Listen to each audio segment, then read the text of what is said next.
व्याप्तं येन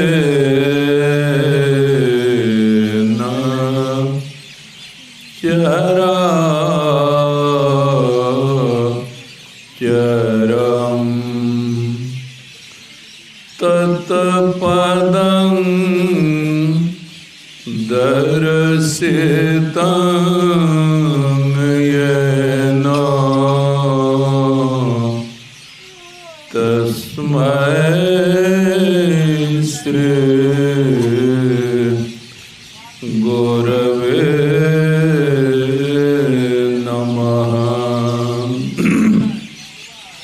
तस्मै श्री गुरवे नमः।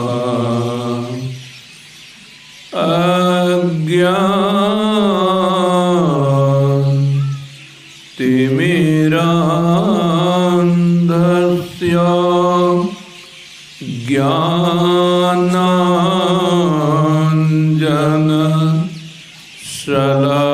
ज्ञानाञ्जनशलाकया चक्षुरुन्मीलितं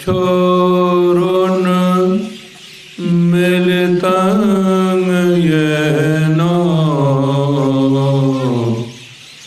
तस्मै श्री गुरवे नमः। तस्मै श्री गुरवे नमः।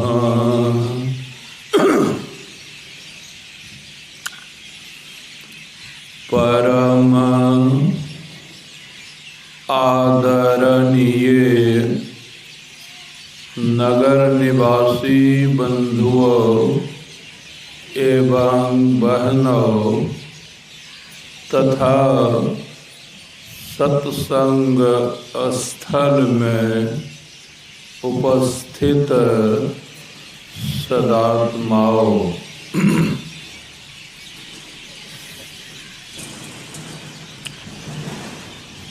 पहले से मेरा आना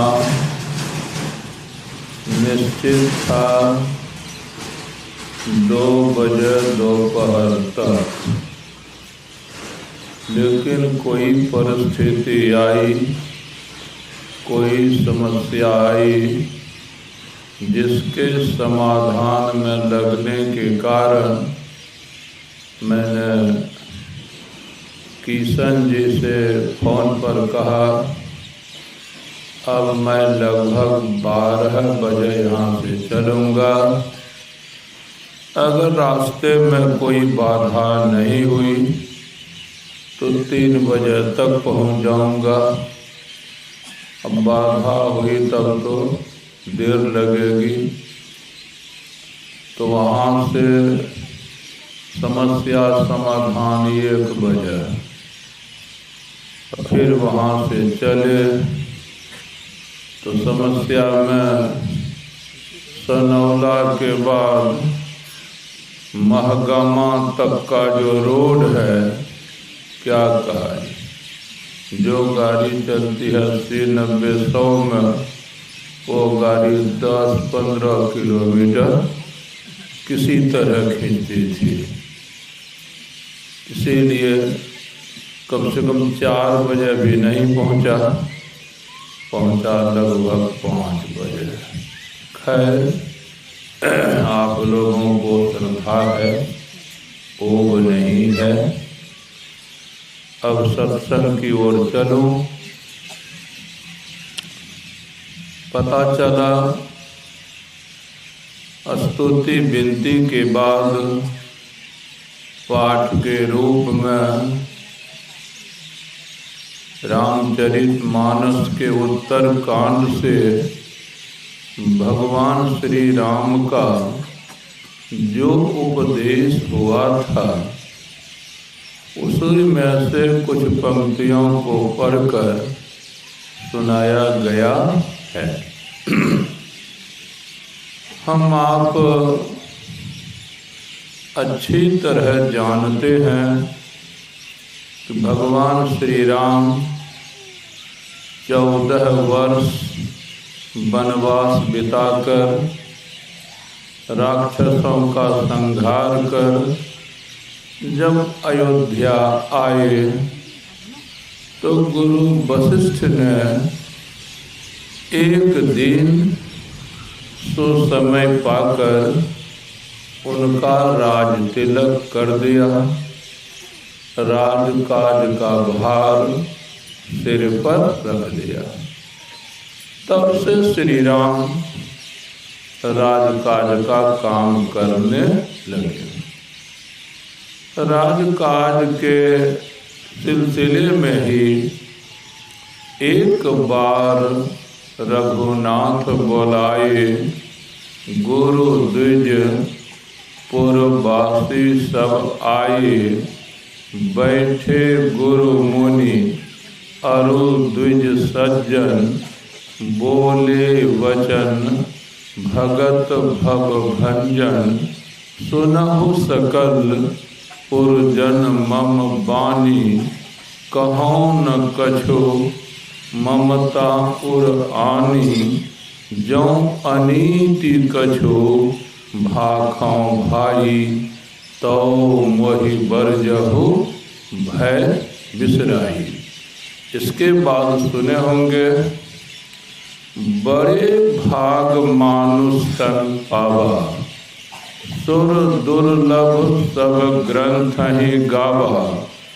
साधन धाम मोक्ष कर द्वारा पाई न जहि परलोक संवारा। सो परत्र दुख पावई सिर धुनि धुनि पछताए।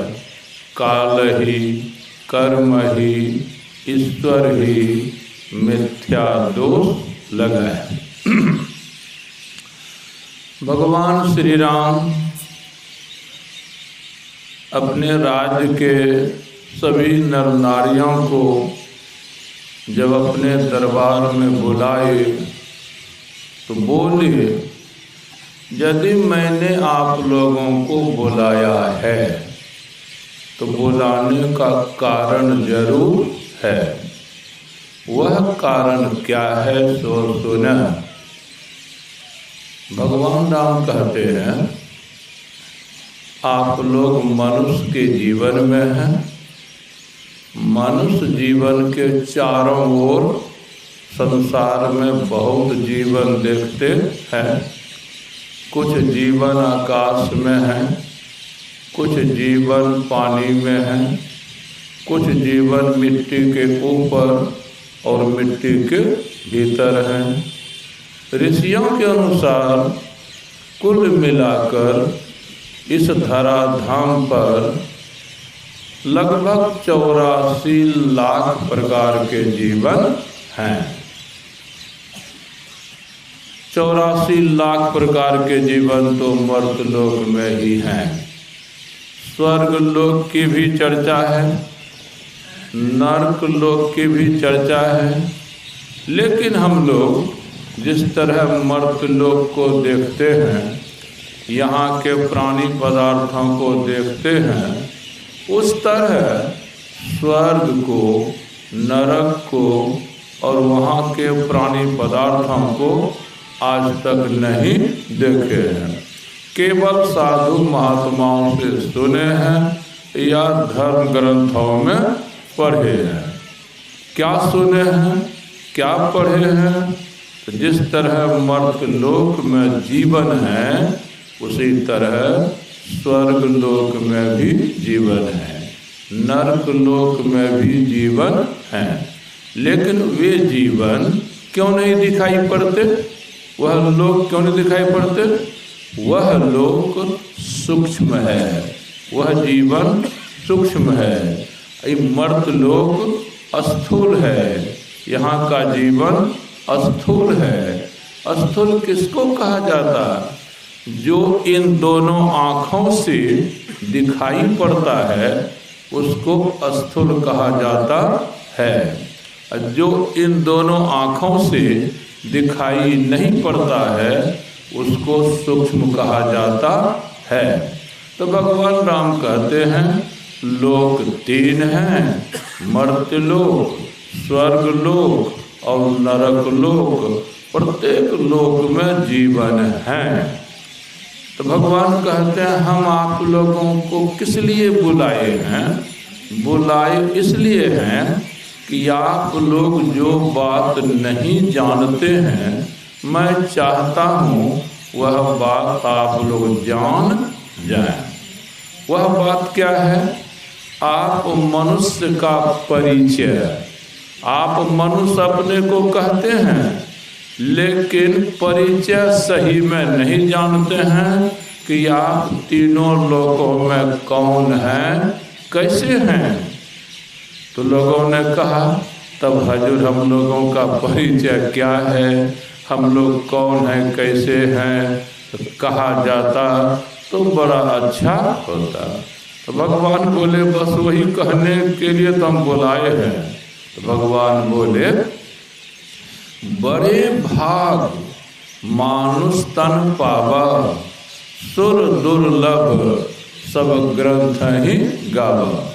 हे भाइयों, हे बहनों, तीनों लोकों में जो जीवन है उनमें से जिस जीवन या जिस जीव को मनुष्य का जीवन मिल जाता है वह जीव बहुत बहुत भाग्यशाली हो जाता है। जो जीव या जिस जीव को और तन मिलता है, स्वर्ग वाला तन मिलता है या नरक वाला तन मिलता है या 84 लाख वाला कोई भी तन मिलता है, वह जीव बहुत बहुत भाग्यहीन होता है। तो एक हुआ भाग्यशाली, दूसरा हुआ भाग्यहीन। तो भगवान कहते हैं आप सब बहुत बहुत भाग्यशाली हैं और सब बहुत बहुत भाग्यहीन हैं। और तो और जिनको आप लोग देवी देवता कहते हैं, जिनकी आप लोग भक्ति पूजा करते हैं, वे भी भाग्यहीन ही हैं।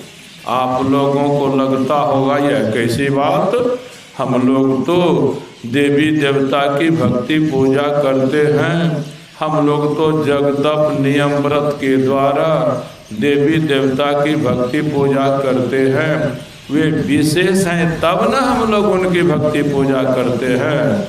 यदि हम किसी की भी भक्ति पूजा करेंगे वे हमसे विशेष होंगे, हम उससे कम होंगे, नियम हुआ। सारे मनुष्य या लगभग मनुष्य देवी देवता की भक्ति करते हैं, तो देवी देवता को होना चाहिए विशेष, अब मनुष्य को होना चाहिए कम। तो भगवान कहता जैसी समझ मनुष्य की रहती है, बोलते समय वह वैसा ही बोलता, कोई भी मनुष्य क्यों न हो। हम आपकी जैसी समझ मन मस्तिष्क में है, बोलते समय वही बोलते हैं। तो भगवान कहते हैं आप जो बोलते हैं आज तक की समझ के अनुसार, लेकिन मैं आप लोगों को एक और विशेष समझ देना चाहता हूँ। तो भाग्यशाली जो मैं बोला, तो पहले भाग्य का अर्थ जाने। भाग्य कहते किसको है? भाग को समझ जाएंगे तब भाग्यशाली भी समझ में आ जाएगा, तब भाग्यहीन भी समझ में आ जाएगा। तो भगवान कहते हैं जिसके मिलने से अधूरा काम पूरा हो जाए, बिगड़ा काम बन जाए, वही भाग कहलाता है, वही भाग कहलाता है। हम आप कभी कभी गांव समाज में किसी किसी के बारे में भाग्यशाली बोलते हैं, किसी किसी के बारे में भाग्यहीन बोलते हैं। कभी कभी अपने बारे में भी कभी कभी लोग कहते हैं, मन में होता हम भाग्यशाली हैं, यह तो कम को, लेकिन भाग्यहीन हम हैं, यह बेसी के मुंह से निकलता है। आप पहले मनुष्य हैं, क्या जुटता है जो भाग्यशाली कहलाते हैं, क्या नहीं जुटता है जो भाग्यहीन कहलाते हैं।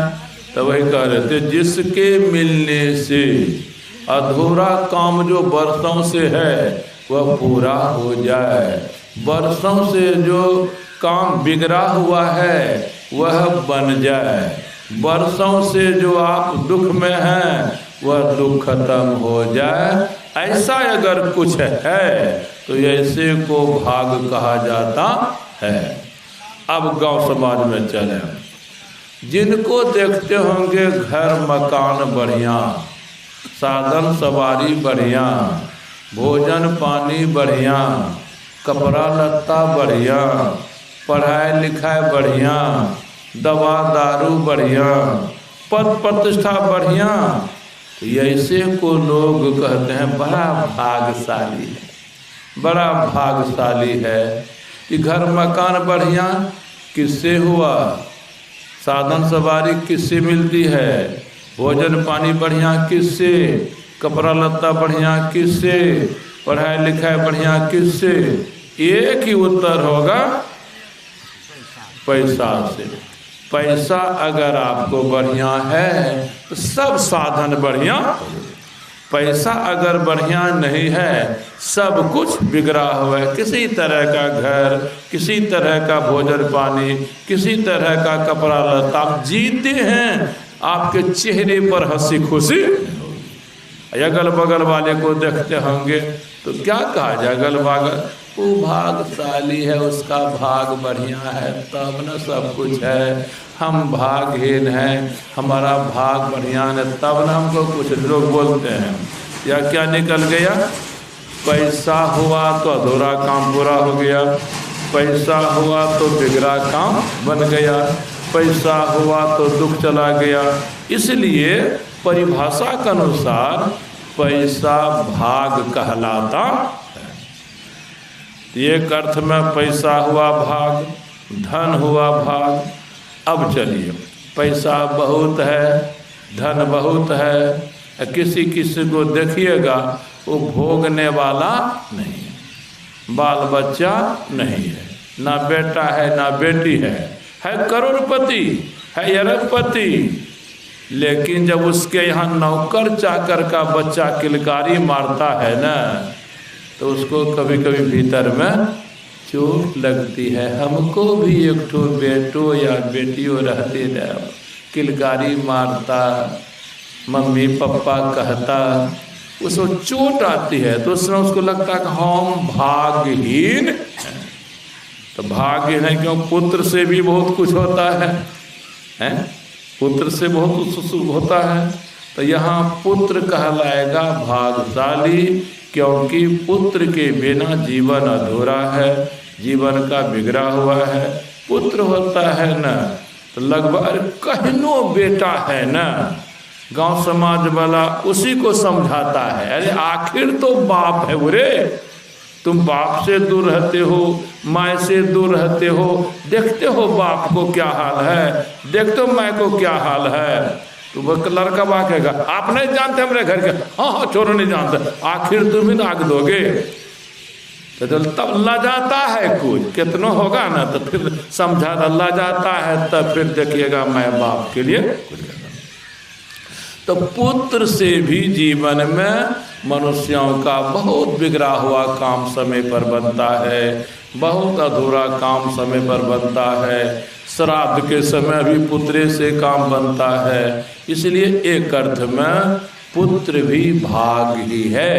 इसीलिए आप देखिएगा गांव समाज में जिसको पुत्र है या संतान है वह भाग्यशाली कहला, गरीब क्यों न है जिसको नहीं है। अब देखिए टाटा, रतन टाटा कितना बड़ा धनी मानी है, पूरे विश्व में उसकी कंपनी फैक्ट्री है, अरब खरब नील पदुम है, ना बेटा है ना बेटी। क्या गुजरता होगा, अट्टालिका में जब रहता होगा सोना लगता होगा, तो क्या उपाय पत्तर वह नहीं किया होगा। जो करने से बाल बच्चा होता है, देखिएगा जिसको देर शेर हो जाती है उपाय पत्तर, सब उपाय पत्तर देश विदेश का स्तर पर किए होंगे, लेकिन तो क्या हो गया टाटा, धन के माने में भागशाली, असंतान के माने में ये जो जुगल किशोर बिरला, उसको किसी तरह एक ठो बेटी रेणु, रेणुवे के नाम से सब कंपनी फंसती है, रेणु सागर, रेणु कोट, एक ठो, तो चलो एक कोठो कम से कम है। तो मैं दिखला रहा था, एक अर्थ में धन है भाग, एक अर्थ में पुत्र है भाग। कोई गरीब है तो धन के माने में भागहीन है, कोई अमीर है पुत्र के माने में भागहीन है। ये दो बात। इसके बाद देखिएगा आपको बाल बच्चा भी है, धन दौलत भी है, भीतर में होगा, इसके साथ प्रतिष्ठा होती न तब और चार चांद लग जाता। यदि प्रतिष्ठा ऐसे को समाज में नहीं है, गए गुजरे को प्रतिष्ठा है, गरीब गुरबा को प्रतिष्ठा है, तो गलानी होती है।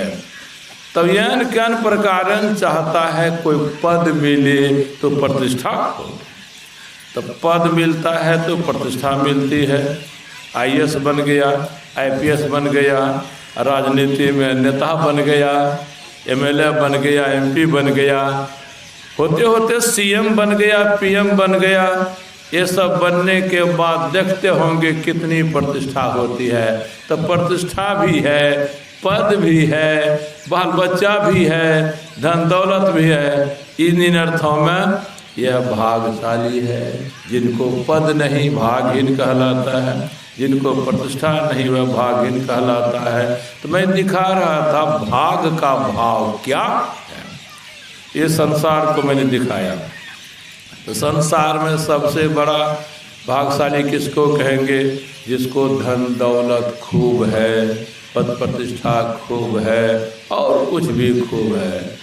जिन भगवान नाम कहते हैं, यह तो धरती पर का आप लोगों को दिखाया, इससे बड़ा पद देवता को है। अरे देव तो पदाधिकारी हैं, ब्रह्मा विष्णु महेश तक पदाधिकारी है, सरस्वती लक्ष्मी पार्वती तक पदाधिकारी हैं। तो पदाधिकारी जो होंगे क्या करेंगे? सरकार का कामकाज करेंगे। प्रधानमंत्री है तो मंत्रिमंडल है, मुख्यमंत्री मंत्रिमंडल है, कोई मंत्री कोई काम, कोई मंत्री कोई काम। ब्रह्मा जो कहते हैं, ब्रह्मा विष्णु महेश आदित्य रुद्र वसु अश्विनी कुमार अरुण वरुण कुबेर, ये सब मंत्री हैं। परमात्मा का जो कैबिनेट है, परमात्मा का जो मंत्रिमंडल है, उसमें ब्रह्मा को पद मिला है सृष्टि काम करने के लिए। एक पद है ब्रह्मा का, उस पर जो चेतन जाता है ब्रह्मा कहलाता है। एक पद है विष्णु, उस पर जो चेतन जाता है, जैसे मुख्यमंत्री का पद है, अभी नीतीश कुमार है, उस पद पर तो मुख्यमंत्री लालू नेहरू नहीं है। उसी तरह जानिए ब्रह्मा एक पद है, विष्णु एक पद है, शिव एक पद है, और भी जो देवी देवता का एक एक पद है, एक एक काम है। वो देवी देवता सृष्टि के काम काज को बंद कर दें, सृष्टि का जो रूप है यह रूप नहीं रहेगा, बिगड़ जाएगा, बिगड़ जाएगा। तो मैं कहना चाह रहा हूँ कि देवी देवता अगर कोई बन जाए वो तो मुख्यमंत्री प्रधानमंत्री से भी ऊंचे, और कहीं ब्रह्मा विष्णु महेश बन जाए तब तो कहना ही क्या। तो ब्रह्मा विष्णु महेश बन जाएगा, बहुत बड़ा पद, बहुत बड़ा पद, बहुत बड़ी प्रतिष्ठा। हम आप धरती पर जो देखते हैं, मुख्यमंत्री का पद 5 बरस, प्रधानमंत्री का पद 5 बरस, IAS IPS का 60 बरस, ये सब न। जब तक पद पर रहता है तब तक गदगद, सब तरह से गदगद। अब पद गया सब कुछ, सब कुछ गया, नहीं हस्ताक्षर चलेगा, न पैसा कमाई होगी, कुछ नहीं। तो पद यहाँ समय कार्यकाल है, हर एक मंत्री को कार्यकाल है, हर एक पदाधिकारी को कार्यकाल है। तो ब्रह्मा विष्णु महेश जब पदाधिकारी हैं, आदित्य रुद्र वसु पदाधिकारी हैं, तो उनको अगर कार्य मिला है तो काल लगा है। ब्रह्मा का कार्यकाल है 31 नील 10 खरब 40 अरब बरस, बहुत लंबा हुआ, नील में चला गया।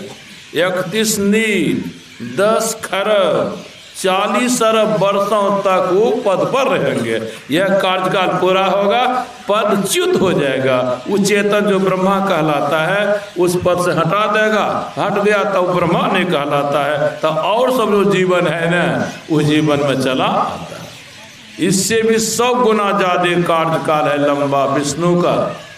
100 से गुना कर दीजिए, गुणनफल जो आएगा वो हो जाएगा विष्णु का कार्यकाल।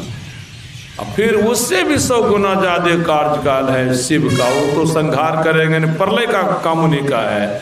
इतना दिखलाने का मतलब है जब तक ब्रह्मा अपने पद पर रहता है तो भाग्यशाली है, विष्णु पद पर रहता है तो भाग्यशाली है, देवी देवता अपने पद पर भाग्यशाली है। पद गया, अधिकार गया, भाग तब क्या कहलाएगा भाग्यशाली के बाद? भागी। भगवान तक समझा रहेगा आप लोगों को, मैं परिचय दे रहा हूँ, परिचय दे रहा हूँ।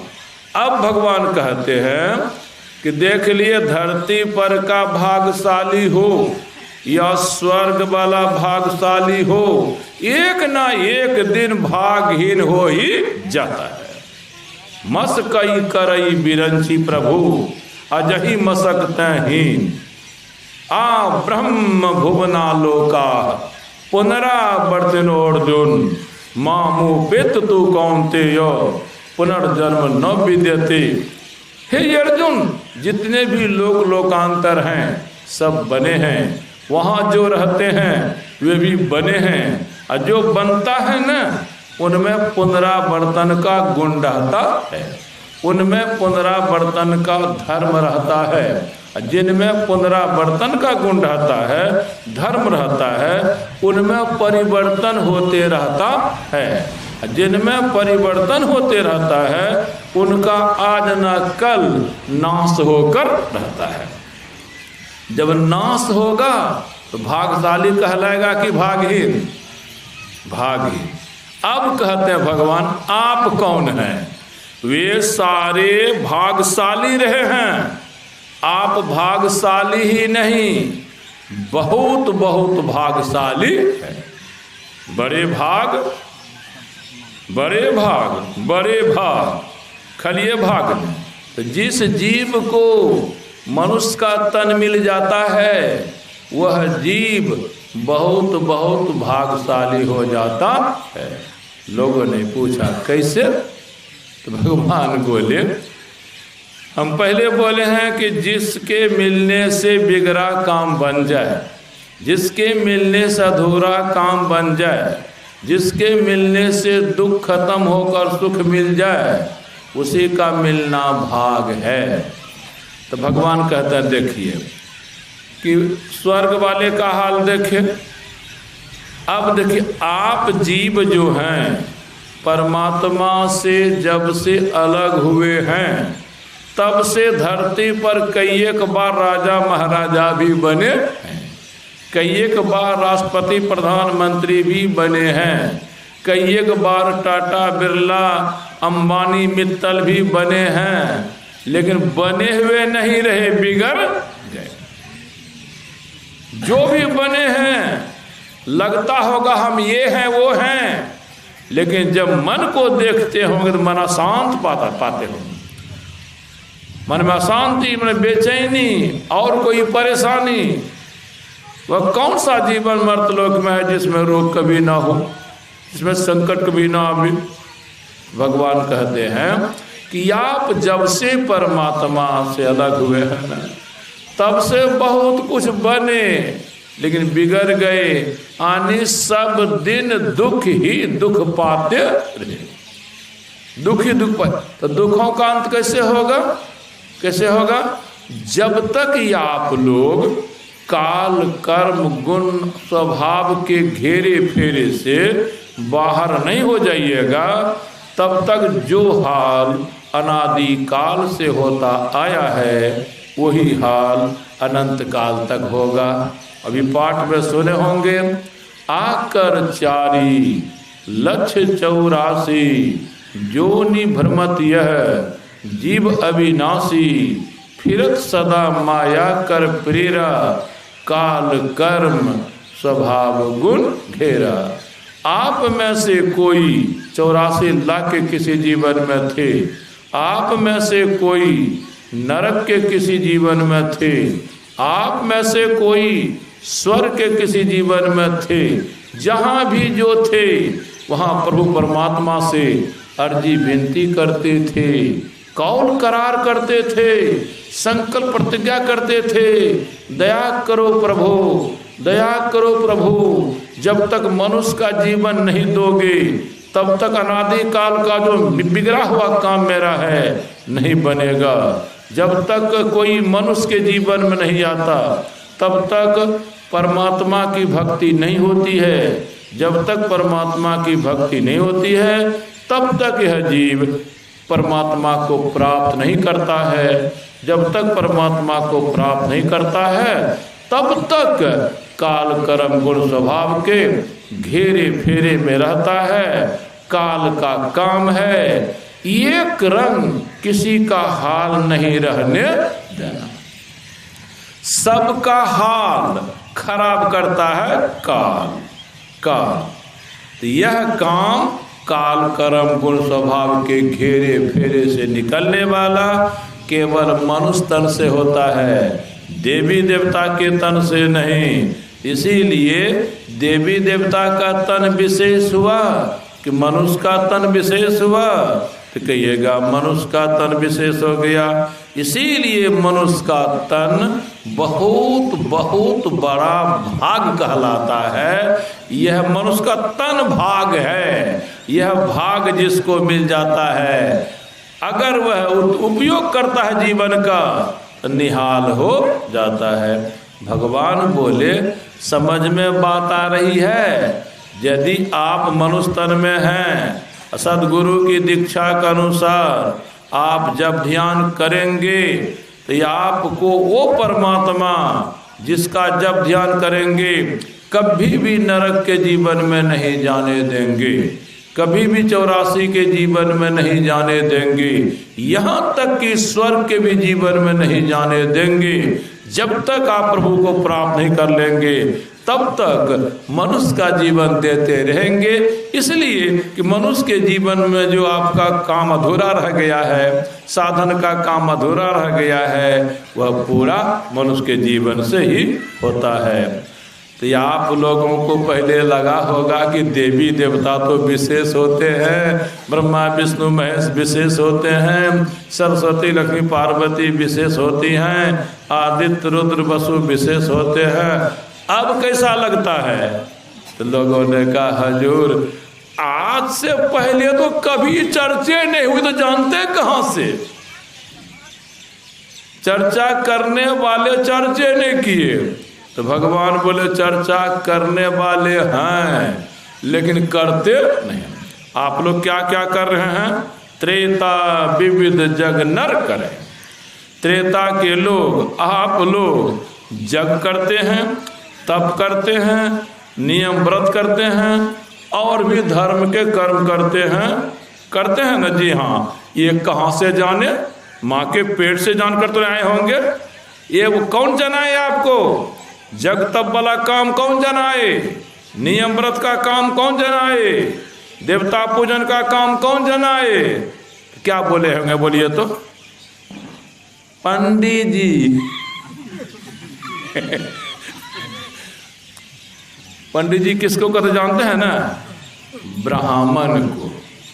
तो ब्राह्मण भगवान कहते हैं बोलो तो ब्राह्मण वेद पढ़े हैं कि नहीं? ब्राह्मण उपनिषद पढ़े हैं कि नहीं? ब्राह्मण शास्त्र पुराण पढ़े कि नहीं? जी हाँ, उनका काम है। तो वो नहीं जानता है कि मनुष्य के जीवन से कौन काम कराना चाहिए। कभी भी कोई ब्राह्मण पूजा पाठ कराने वाले, देवी देव भक्ति कभी बोलवे नहीं करेंगे कि परमात्मा की भक्ति करो। बस घुमा फिरा के वजरा पजरा के उसी में जीवन लसका देते हैं। अब हम आए हैं त्रेते में, सतयुगों में राम के बारे में है ना, जब जब हो ही धर्म के हानि, बारह यसुर अधम अभिमानी, करह अनीति, जाय नहीं बरनी, सीधहि विप्र, धेनु सुरधरनी, तब तब धरि प्रभु विविध शरीरा, हरहि कृपा निधि सज्जन पीरा, असुर मारी थापहि सुरन, राखहि निज सुरति सेत, जग विस्तारहि विशद जस, राम जन्म कर हेत। भगवान शंकर कहते हैं पार्वती जी से, जब जब धरती पर बहुत बहुत पापी बढ़ जाते हैं, अधर्मी बढ़ जाते हैं, अत्याचारी बढ़ जाते हैं, दुराचारी बढ़ जाते हैं, सज्जनों को सताने लगते हैं और इतना सताते हैं, इतनी ताकत उनकी बढ़ जाती है कि सरकार भी पार नहीं पाती है, सरकार भी हार मानती है। हे देवी, तब प्रभु सोचते हैं सरकार का बल सबसे बड़ा बल है, वह भी जब हार जाए तब तो ऊपरे वाला, तब प्रभु विचार करता अभी मैं किस रूप में धराधाम पर आऊं। जिस समय जैसी जरूरत पड़ती है भगवान उस समय वही रूप लेंगे, जो रूप लेंगे उस रूप के भाव में ही बर्ताव करेंगे, कर्म करेंगे, ताकि लोग बढ़िया से वो चिन्हे नहीं, चिन्हबो नहीं करे काम भी, चिन्हबो नहीं करे काम भी हो जाए। तो भगवान कहते हमको क्यों ना पड़ता, एक दुष्टों का संहार करने के लिए, सज्जनों को बचाने के लिए, धर्म का रूप जो बिगड़ जाता है। अभी कोई भी है ना, मैं पूछ दूं कि जब झूठ बोलना महापाप है, युधिष्ठिर जीवन में कई बार झूठ बोले थे, बोलिए तो? एक के बार, अपने मन से कि भगवान के मन से? अपने मन से झूठ नहीं बोले थे, भगवान के एक बार बोलो तो बोलबे क्यों? आप भगवान हैं, आपके बारे में आप ही बोले हैं, यदा यदा ही धर्मस्य ग्लानिर्भवति भारत अभ्युत्थानमधर्मस्य तदात्मानं सृजाम्यहं परित्राणाय साधूनां विनाशाय च दुष्कृतां धर्म संस्थापनार्थाय संभवामि। आप जो बोलते हैं हम धर्म के रक्षक हैं, हमसे झूठ बोलवावेंगे, ये धर्म की रक्षा होगी? बोलिए तो भगवान। झूठ बोलेंगे तो पाप होगा कि नहीं, इसे बोलिए। तो भगवान बोले होंगे होगा पाप। तो जब पाप होगा तो आप ही बोले हैं कर्मण्ये वा, नहीं आप ही बोले अवश्यमेव भोक्तव्यम कृतं कर्म शुभाशुभम न भुक्तं क्षीयते कर्म कल्पकोटि शतैरपि। आप कहते हैं मनुष्य के जीवन में जो पाप पुण्य हो जाते हैं, चाहे जितने समय लग जाएं, उनको भोगना ही पड़ता है। तो हम जो झूठ बोलेंगे तो पाप होगा ना। अब पाप होगा तो उसका परिणाम अच्छा होगा कि खराब? किसी भी पाप का परिणाम खराब होता है, किसी भी पुण्य का परिणाम अच्छा होता है। तो क्या करवा रहे हैं? तो भगवान कहते देखो, कभी कभी ऐसा समय होता है कि ज्यादा लाभ के लिए थोड़ा घटो सहना पड़ता है। भगवान ये कोई क्या आज क्या नई नई बात बोलते हैं, ग्रंथ बोलते हैं। तो कैसे इसमें हमको थोड़ा सा पाप होगा तो उसका फल थोड़ा सा दुख होगा, ऐसी पाप के चलते बड़ा सुख राज मिलेगा।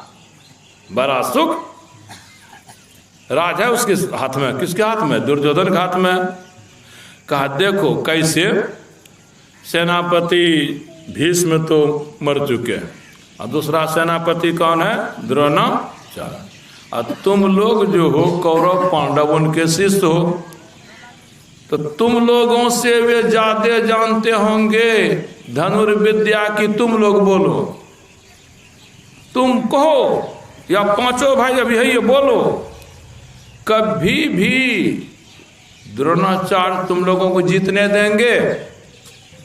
बोलो ईमानदारी से।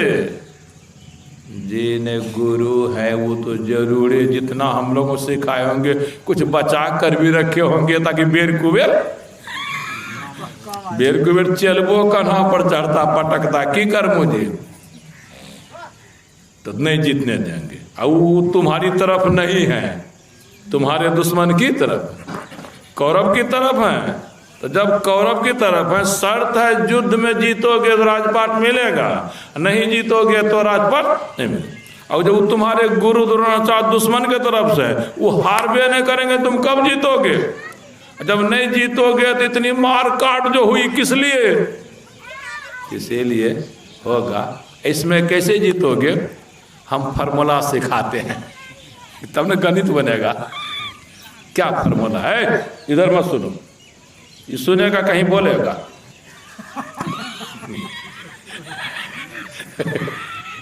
हाँ, तो कहते देखो, एक हाथी है अश्वत्थामा, एक द्रोणाचार्य का बेटा। तो हाथी को तुम लोग किसी तरह से मार के गिरा देना, अश्वत्थामा को तो नहीं मार सकोगे, हो सकता वही मार दे। तब क्या करते हैं युधिष्ठिर? तुमको देखो, तुम जो भी बोलोगे ना, दुश्मनों को विश्वास होगा कि युधिष्ठिर कभी भी किसी भी परिस्थिति झूठ बोलता ही नहीं है, नहीं। तो इसीलिए तुमको माध्यम बनाते हैं। तो कहिए युधिष्ठिर, तुम बोलना अश्वत्थामा हतो नरो व कुंजरो। अश्वत्थामा हतो नरो व, इधर पांडव से एक हाथी को मरवा देगा, का हाथी को मार दोगे। अश्वत्थामा हत, अश्वत्थामा मारा गया। खुलासा नहीं करना द्रोणाचार्य का बेटा की हाथी, इसको गुजरा देना। इतना बोलना होगा। कहता यो तो पाप हुए, पहले के थोड़ा घटा। बरसों राज करोगे, बरसों सुख पाओगे, तो थोड़ा देर नरक में तो क्या होगा? लगा होगा अच्छा जी, भगवान ने कहते हैं। कभी कभी देखिए, जिसके बाद जिस साधु पर आपको विश्वास होगा ना, जो कह दे आए बाएं सब सही। इसमें भी संत मत बहुत आगू है जिसका। हाँ, तब इसको युधिष्ठिर को कहते, तब कहा जाइए आप। बचल का पांडव कहते हैं, वो तो बोलना शुरू करेगा अश्वत्थामा हतो नरो तक, हतो बोलने देना, नरो तक बोलने देना। और जब कुंजरो बोलेगा ना, तुम लोग हल्ला कर देना। ठीक, युद्ध ठाना, कनकी मटकी चली, और युधिष्ठिर का पाठ हो गया शुरू। अश्वत्थामा हतो नरो, बाकी कहता वृंदावन बिहारी लाल की। जोर से यो बिंदा कन्हैयो संग फूक दिया। वो बात जो है वह कुंजरो तो नहीं सुना। कौन? द्रोणाचार्य। केवल सुना नरो। तो नरो तो मेरो बेटो मरो, यही हुआ। उसको असर, कोई भी संसारी होगा ना, कोई भी संसारी होगा, उसको सबसे विशेष पुत्र लगता है। सबसे, उसके लिए सब एक नंबर, दो नंबर, ईमानदारी, बेईमानी, चोरी, डकैती, झूठ, फरेब, सब कुछ करता है। किसके लिए? और दूसरे के नहीं। और वही मर के नरक जा, नरक को जाता है ना, वो ठंडा, हम ही नरक में है, बाल बच्चा तो बेखुदा को बता, हम ही नरक में।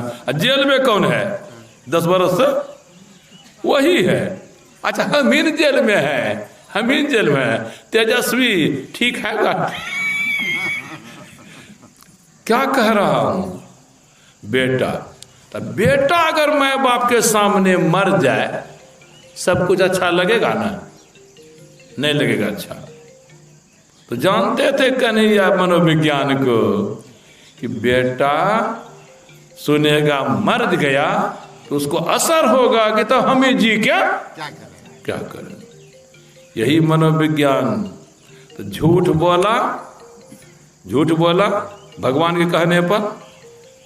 उस झूठ के बाद द्रोणाचार्य मारा गया, और सब मारे गए, जीत हुई, राज भोगने लग गया। मरने के बाद वो झूठ बोलने से जो पाप हुआ था, वो पाप युधिष्ठिर को कहाँ ले गया? नरक। नरक में अंगूठा जब गलता था, इतनी लहर, इतनी जलन, इतना कष्ट, इतनी पीड़ा की बर्दाश्त नहीं होता था। कहता था, रे कन्हैया 12 वर्षों तक खोला वनवास हमने बिताया है, क्या दुख होता है वनवास हम महसूस किए हैं। 1 बरस गुप्त वनवास, उसमें शर्त थी कि एक साल में कभी दिखाई पड़ जाएगा, फिर 12। वह दुख बहुत आया, सह लिया, लेकिन ये अभी का सहने लायक। अगर हम जानते ऐसा होगा तो हम जंगले में रहते जीवन भर, सो सही, लेकिन ऐसा बढ़िया नहीं। तो यहाँ तो देख घाटा लगा थोड़े देर, लेकिन इतने नहीं। उस झूठ के बोलने से उसका इतना पुण्य घट गया, इतना धर्म घट गया, इतना घट गया कि फिर इतना पुण्य था, इतना धर्म था, रथ पर जब पैर रखता था ना, तो रथ का चक्का बड़ी जर्किंग होता है ऊपर होने पर। भैया जब ऊपर होके चलता होगा रथ, जर्किंग नहीं होता हवा में ना। अभी तो टेप बहुत तब पता चलता क्या। तब इतना पुण्य घट गया। भगवान का हम लोग जो हैं सत्संगी, कभी भी झूठ नहीं बोले होंगे।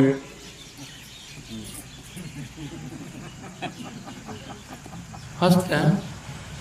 ये सब याद किस लिए है? धर्म ग्रंथ में याद करने के लिए, अपने पर मिलाने के लिए। हम कहाँ, जब कन्हैया सामने है, भगवान सामने है, और वो चाहता नहीं था, बुलवाया गया, और तब तो हाल खराब हो गया, पुण्य कितना घट गया।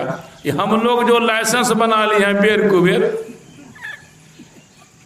हम लोग भी देखते हैं कि जब उपाय पत्थर से सीधा सीधा काम नहीं होता है न, तब वही पुराण के नियम कि अब घंटा जब तक झूठ नहीं बोलवे न तो ऑफिस वाला काम। बनिया कहते हमरा आर कहते एकरा बिना काम में हम कह रहे थे, बात थी वहां ना। अब दिखाता हूं, तो कहते हैं कि धर्म की रक्षा। अभी लोगों को ऐसी भावना बन गई है, ऐसी धारणा बन गई है कि झूठ के बिना काम। कहां से धारणा आ गई? सिद्धांत से अलग बात। अरे जब भी काम बनता है, सच से ही बनता है, धर्म से ही बनता है, पुण्य से ही बनता है। झूठ से कभी काम न बना है, अधर्म से कभी काम न बना है, पाप से न बना है, न बनेगा। तो भगवान कहते हैं कि हम जब जब धर्म का रूप गड़बड़ा जाता है, पाप को लोग पुण्य मानने लग जाते हैं, अधर्म को लोग धर्म मानने लग जाते हैं, तब हम दौड़ते हैं परम धाम से धरा धाम पर। ये कौन है झूठ बोलने वाले? ममय वांगसो जीव लोके जीव भूत सनातन। जितने जीव हैं न, सब मेरे सनातन अंश हैं, सब मेरे बाल बच्चा हैं। आप ही लोगों का बाल बच्चा कहीं गलती करने लग जाए, गलती करने के परिणाम में जीवन कारावास में जाने की बात हो जाए, तो ये आपको अच्छा लगेगा? सब काम छोड़ के दौड़िएगा बाल बच्चे को ठीक करने के लिए। लेकिन आपका बाल बच्चा बिगड़ा क्यों है? पड़ोसिया लगल है बाल बच्चा पर। जब तक माँ बाप की बात मानेगा बच्चा ठीक ठाक रहेगा, और पड़ोसिया की बात मानेगा बेठीक होना ही है।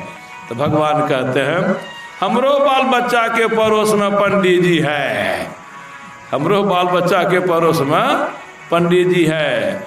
हम आते हैं परम धाम से धरा धाम पर, बाल बच्चे को समझा के चले जाते हैं। अब पड़ोसिया तो सब दिन न रहता है, नहीं रहेगा।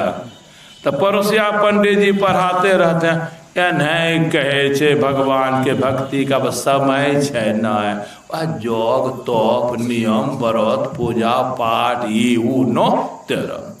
तब कहलक हाँ पंडित जी अपन है ठीक कहे, कह दिल के लागले भिड़ गए। तो भगवान कहते अब परेशानी हमको जुग जुग में है, हरित भूमि तृण संकुल, समुझ पर ही नहीं पंथ, जिमि पाखंड विवादत, गुप्त हो ही सद ग्रंथ, भूमि जीव संकुल रहे, गए शरद ऋतु पाए, सदगुरु मिले जाहि जिमि, संशय भ्रम समुदाय। लक्ष्मण को भगवान राम कहते हैं जब तक मैं रहता हूं तब तक ठीक ठाक रहता है, और जब मैं नहीं रहता हूं सारे धर्म ग्रंथ के जीव कल्याण के सूत्र बदल दिए जाते हैं। बदल देने पर फिर हमारी संतान जीव खतरे में पड़ जाते हैं, खत पड़ जाते हैं। तो भगवान कहते हे भाइयों, हे बहनों, आप लोगों ने अर्जी विनती की थी, कौल करार किया था, संकल्प प्रतिज्ञा आपने की थी कि मनुष्य का जीवन दोगे तो फिर हम आपकी भक्ति करेंगे। और आपको देखने को मिला कि आप फिर भगवान की भक्ति नहीं करके देवी देवता की भक्ति में लग गए और जग तप में लग गए, तो फिर जहां से आए थे वहीं चला जाना पड़ेगा। सो परत्र दुख पावई, सिर धुनि धुनि पछताए, काल ही कर्म ईश्वर ही मिथ्या दोष लगाए। बोलिए प्रेम से श्री सद्गुरु।